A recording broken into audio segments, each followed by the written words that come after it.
Hi, my name is Cindy, and today is an open collaboration, is Spring Easter Recreation Inspiration. So this is where we make crafts that have been inspired by another crafter. So let's see who I'm inspired by. Watch how I interpret their DIYs. And make sure you subscribe. Hit the button. DIY number 1, a stamped floral.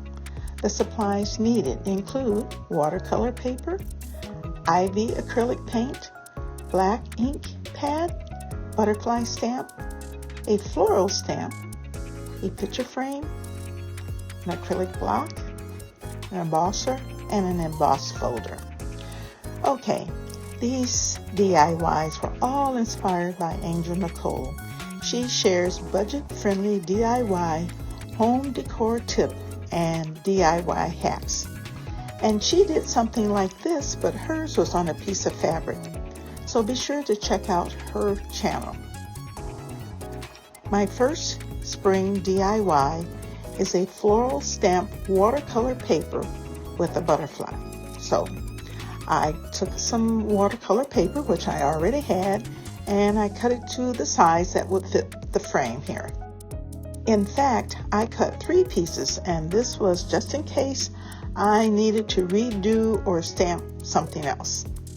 Then I took out my rubber floral stamp, and you see I'm placing it on the acrylic block. Then I painted the floral piece with 2 colors of green acrylic paint. I put on the dark green first, and then I went over it with kind of a lighter green. So, and the colors were green, ivy, and some other color of green. I did not have any green ink, so you can use what you have. And it doesn't matter what 2 colors of green that you have. You can do what you would like to do to make it pretty for you. So I brushed the 2 colors of green several times on the rubber stamp until I was satisfied. And then I placed it over the watercolor paper, and all I did was just, you can see I'm pressing it firmly into the paper, and then I remove it. You have to be really careful, because if you move it any to the left or to the right while you're removing it from your paper, it can get a little messed up. So I cleaned off the stamp, and then I followed the same process 2 more times, because one of the stamps I'm going to give away.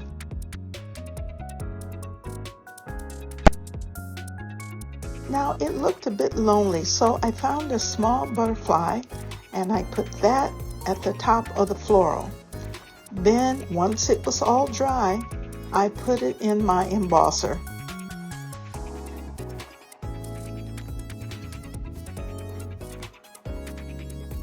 So you roll the handle, and I always like to put it through twice so that I can be sure that the image that's on the folder will show up and show out. Then after that, I cleaned the frame off well.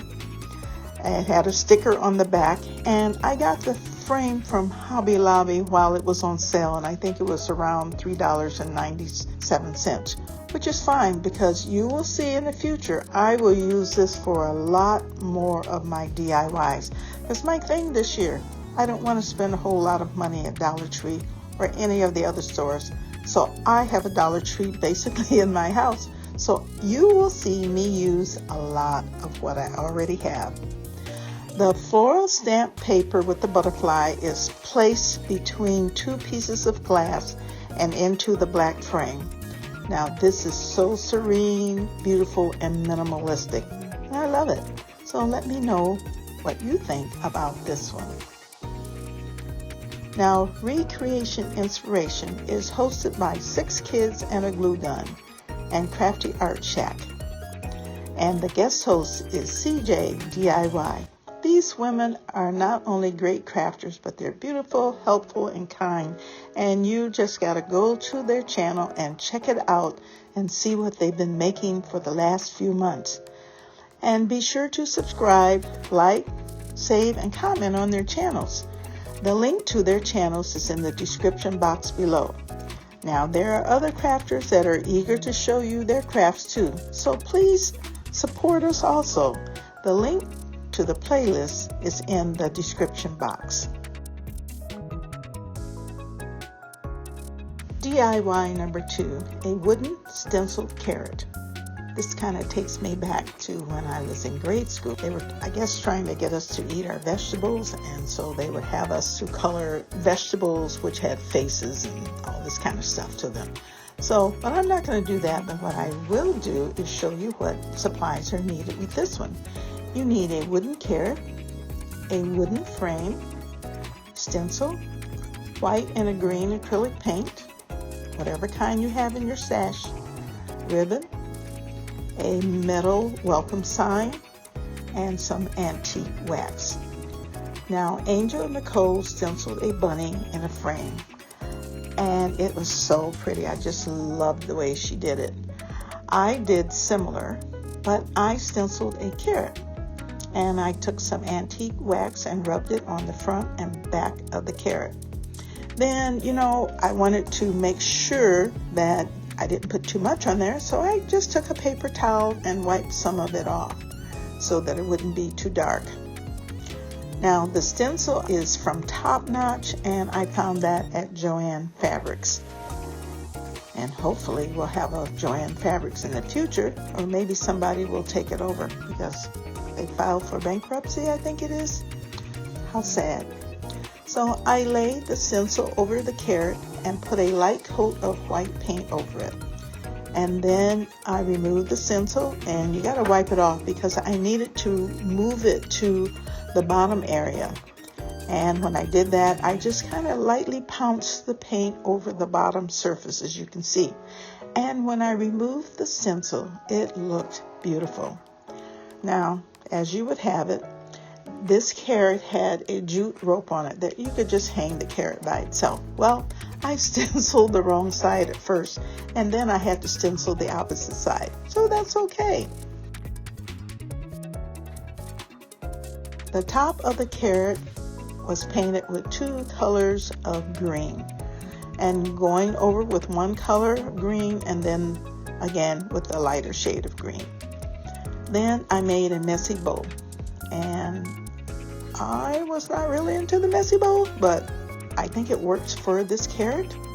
And I used green, orange, and beige colored ribbon, and I just glued them together.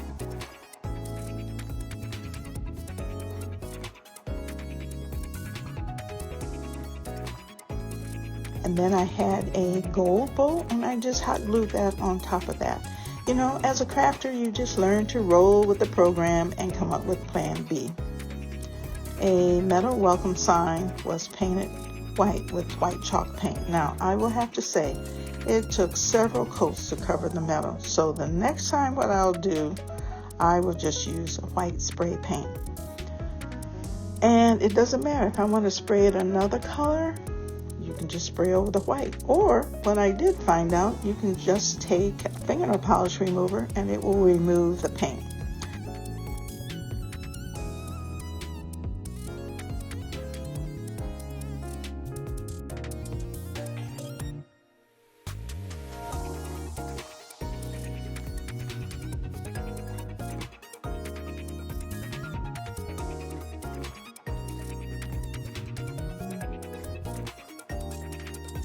So when all that was dry, I hot glued it to the bottom of the frame.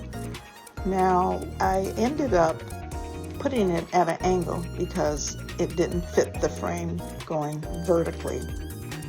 So I put it at an angle, and that's why you gotta roll with the program.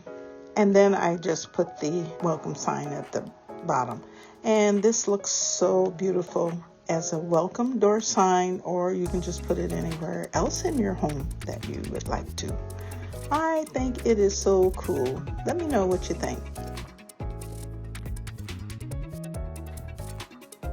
DIY number 3, recreation bunny flower pot. The supplies needed include a terracotta flower pot, and this is one of the larger sizes. It's not a tiny one. Air-dried clay, brown, white, blue, pink, and black acrylic paint, wood glue, a bunny cookie cutter, and a rolling device. Now, Angel Nicole, she found a really cool cookie cutter to make her clay bunny, and she attached hers to a teapot. Well, I remembered that someone gave me a tin of cookie cutters that encompass every holiday, and I happened to find a rabbit plastic cookie cutter in the tin, and I thought that would be perfect to attach to the flower pot. I looked in my stash and I found some air-dried clay, and I rolled it until it was like maybe 1/4 of an inch thick, and I just had just an amount that would encompass the cookie cutter. And the cookie cutter was pressed into the clay, and then I had to remove it very carefully because I wanted all of the details to be there.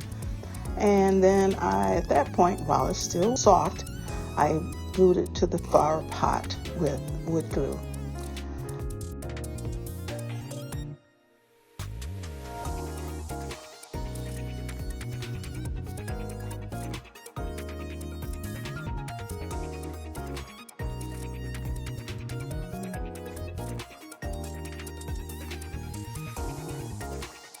Now, originally I thought I would keep the terracotta flower pot natural and the bunny white, but as I started the process, I changed my mind and decided to paint the bunny brown, and I like it much better. I painted the inside of the ears pink, along with the nose and mouth, and the bow at the bottom was painted blue with white polka dots. The eyes and whisker and mouth is trimmed in black, as you can see here. Now, this was tough because I could not find a tool small enough to get into the grooves. However, I made it work. Painting the flower pot white was a good move to highlight the rabbit. The final touch was to put a plant into the pot that I'm propagating. It is the cutest flower pot ever, and I think this is my favorite.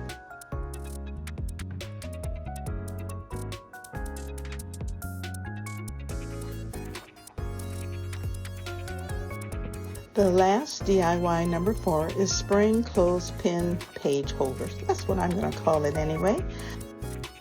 The supplies needed include wooden clothespins, rub-on transfers from Dollar Tree, antique wax and brown, and Mod Podge. I love that Angel did this simple DIY project. She aged her pins with coffee and coffee grounds. However, I'm going to use antique wax. These would be really cute as page holders. So I had some wooden clothespins in my stash, so I didn't need to go out and purchase anything for my DIYs today. I took my antique wax and rubbed it on a few clothespins, and once they were dry, I took some rub-on transfers and put some images of florals and other spring objects to bring them to life. And to protect the image, you can use a coat of Mod Podge onto the clothespin. I can see these in different colors, and most of all, they can serve a purpose besides hanging your wet clothes outside. If you have liked these spring Easter recreation inspiration DIYs, wow, that was a mouthful, please subscribe to my channel and join in the fun. Follow me on social media, Instagram, Threads, and TikTok. I'm still waiting to get that to 1,500. I'll get there. I'm not worried about it. Then I can give that awesome prize to whomever makes a comment on that video. Thanks for watching. I appreciate all of you. And remember, sometimes your joy is the source of your smile, but sometimes your smile can be the source of your joy. This is by Thich Nhat Hanh. Have a good day. Take care. Bye-bye.